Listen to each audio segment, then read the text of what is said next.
What we have here is a mortise attachment jig, which is designed to be put on a drill press, and it comes with pretty much with everything you need. The most important thing is the actual fixture that attaches to your drill press just underneath the depth stop, and it comes with a variety of collets. This is the one that works on my old drill press, okay, and that's what I'll be using. But you have more choices. That's why they call this a universal mortising kit. Encased in a polypropylene rugged case, and inside it is pretty stiff neoprene to keep this stuff organized and protected. Right here is the fence, and on the fence are your stock holders, which are optional. I'll be showing you the way I'm going to do it. It comes with two clamp downs, so you can attach that to the base of your machine. And it also comes with 4 different sizes of square chisels with the matching auger bits inside. You get a 1/4 inch, 1/2 inch, 3/8, and 5/16. I'm going to be using the 1/2 inch one.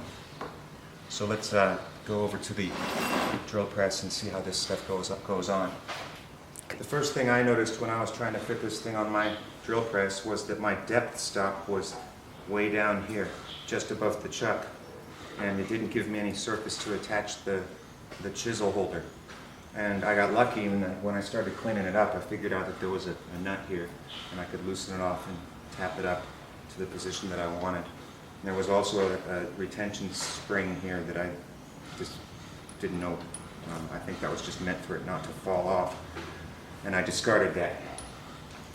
So now, the first thing to do is put on these sleeves, and it's a little bit finicky. You need to make sure that the opening where they meet lines up with the opening where this closes. And we'll do that now.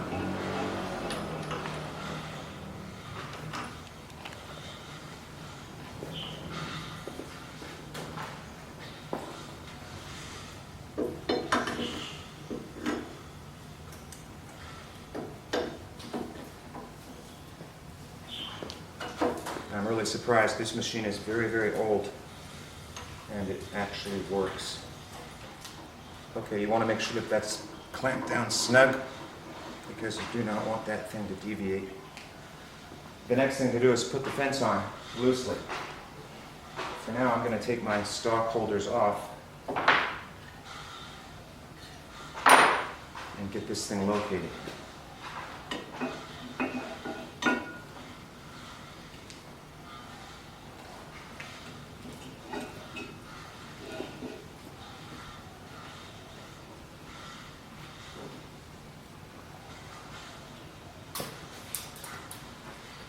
I also included this bar here, which fits perfectly in the chisel holder, and that allows you to locate your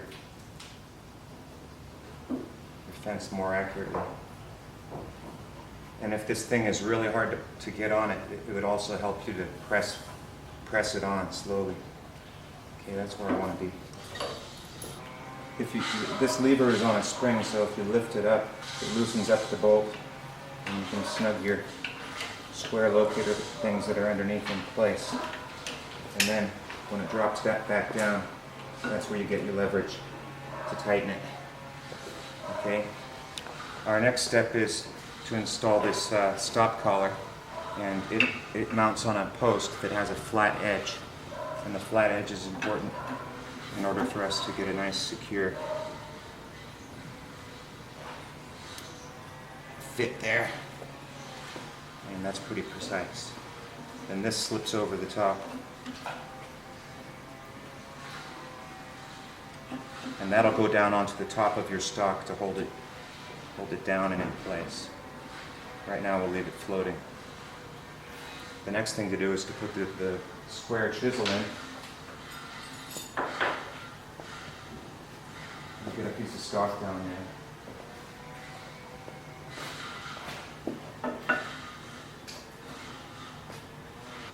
Okay, this square chisel here it's got a shoulder on it, and that's meant to fit perfectly up in this hole here.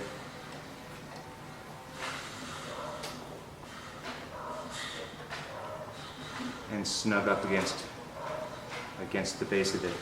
But in order to locate the auger bit properly, I'm going to give it about a 1/16 of an inch gap. And what that does for me is when I put my auger bit in,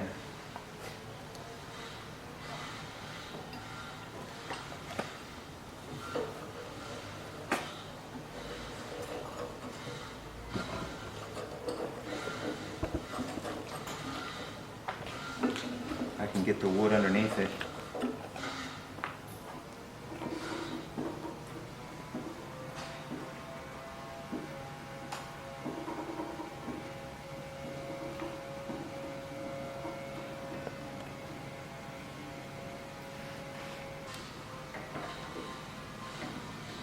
I've got my auger bit in there now, and it's maxed out. It's a little bit too long. And if that's the case, then you have to grind it shorter. What I'm going to do, instead of ruining the auger bit, because I don't own it, is I'm going to go down to my line, which I have yet to scribe. Now what I need to do is set my depth at the right height, and what I want is the top of this crescent in the square chisel. I want it to line up with the line that I've drawn. Alright, I've made a change because this is not a setup that I'm dedicating to this machine, so I secured the fence to a piece of wood that I can easily clamp to the base. And I've got one clamp in place, and I want to adjust it to the centered line of the mortise that I aim to make, and give it another clamp. Okay, and let me make sure my depth is correct. Again, I want the line that I want to go to match up with the top of the crescent in that square chisel.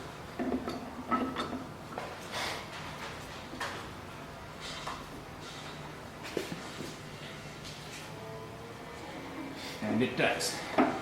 Now, instead of using these arms, okay, you can hold your wood in place with these two arms, make your plunge, but then every time you want to move the thing, you've got to loosen them off and move it around.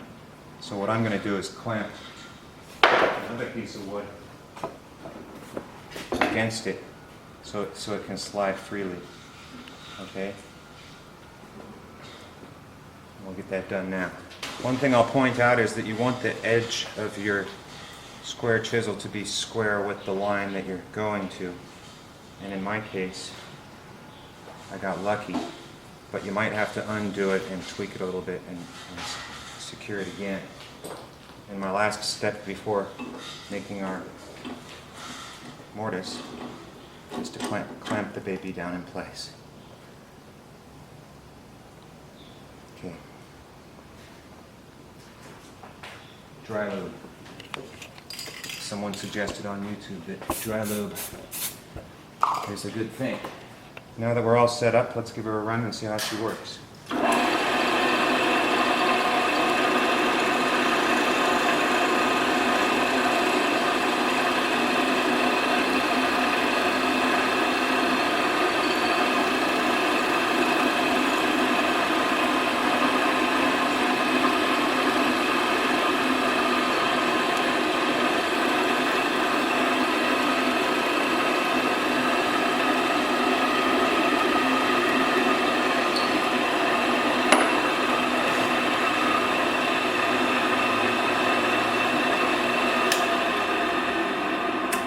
Okay, this is some very tough mahogany, and I'm asking it to make a very deep cut. One thing I didn't point out was it's recommended that between 1,000 and 1,500 RPMs is the best speed to work at, and I adjusted mine to 1,400 because that was the closest I could get to 15. Now I'm going to slide it over to the other end.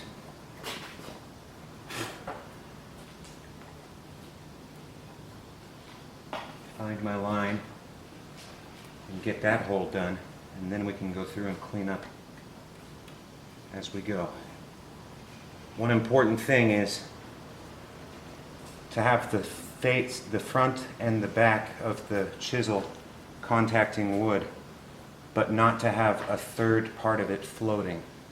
It's better to make your holes a distance from each other and then go back and clean them up.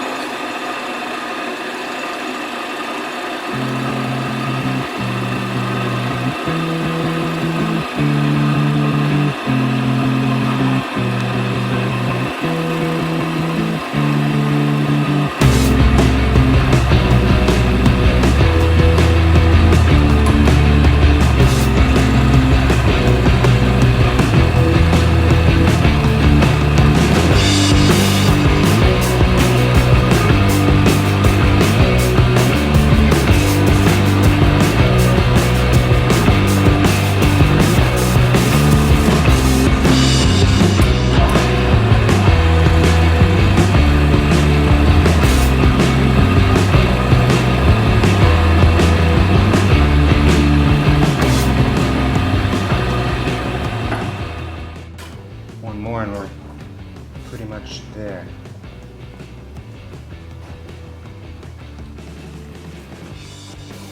Oh, now it works.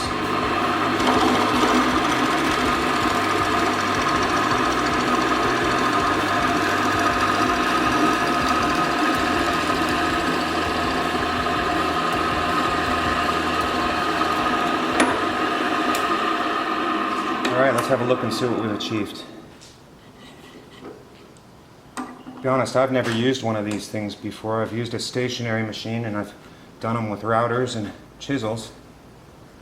But this is the first time I've had the opportunity to use this attachment.